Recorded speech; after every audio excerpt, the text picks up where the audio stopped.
It's a sprightly little tune. Some of you may recognize it. I'm not very good at putting names and numbers to things, but this is from the Christmas Oratorio. And it's a pretty famous passage, and it's on a fair number of auditions. Obviously, I'm playing on piccolo trumpet. I could be playing on a natural trumpet or even a D trumpet. But to me, this is the most comfortable instrument to use for this particular tune. A lot of times we forget when we're playing something like this that, for an audition, that's just one small part of the piece. There's a lot more to play. As is the case with all the excerpts, actually. That's pretty obvious. But if you can just work on the musical style on this and bring, let the spirit of the music come through, it's really, really fun to play. And it's very fun to play with the chorus and the soloists and the orchestra together. It's wonderful. So a couple things to notice. There are many different interpretations, but there seems to be a pretty much of an agreement on articulation style. Listen to the winds, even the string section. It's not too legato.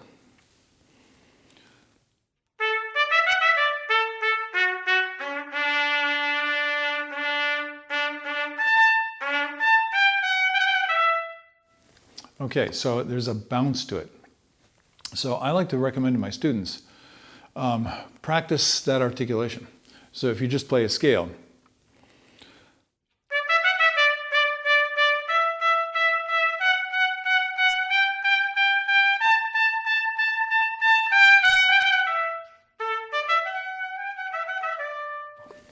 that's a good way to practice it. Now you heard me make a transition into the next section. And this is oftentimes played with a little bit less vigor than the opening. And then when it goes on after this phrase, then it starts to get a little bit more energetic again. So the challenge for most players is playing in tune with a good sound when we play softer. And so the obvious solution to that is practice it until you feel real good about what's going on. Make a sweet sound.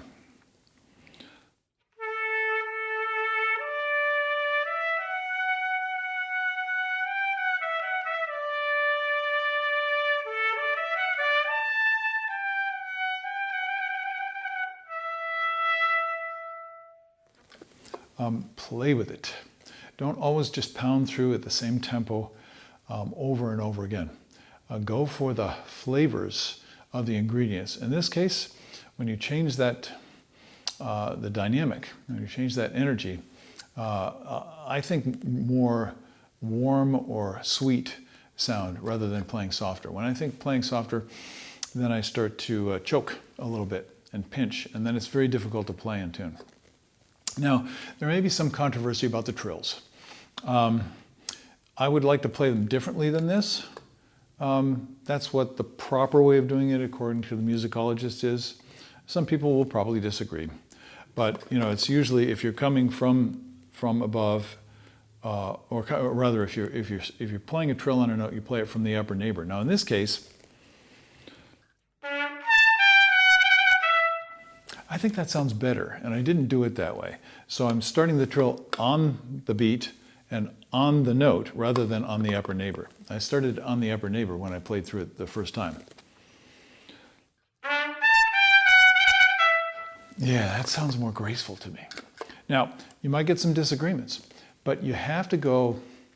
I talked with a very famous musicologist and trumpet player, Edward Tarr, about this a long time ago, back in probably 89 or something, 1989.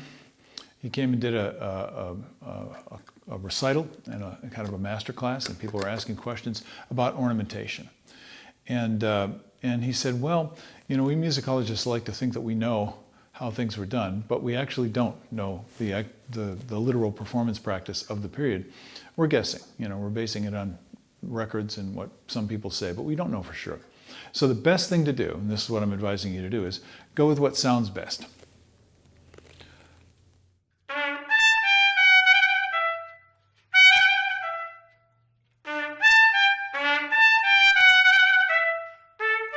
Yeah, I think I'm going to do it like that from now on. Okay, we got that settled. Good.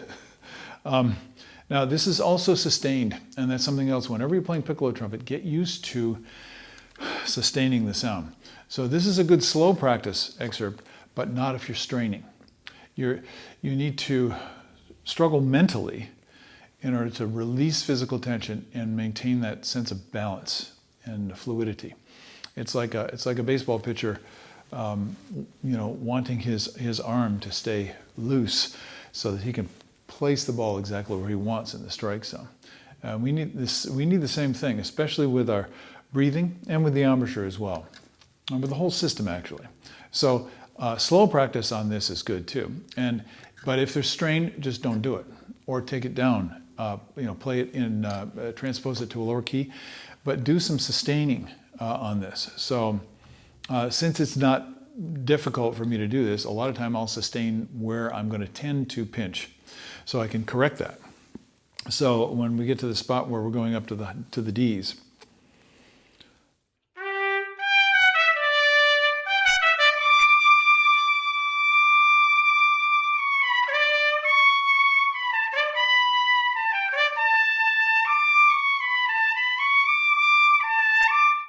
if I can play that so that it has a singing quality to it and articulate it with the same style that I just talked about before, hey, that's it.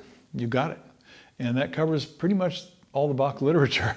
So this is something really worthwhile working on.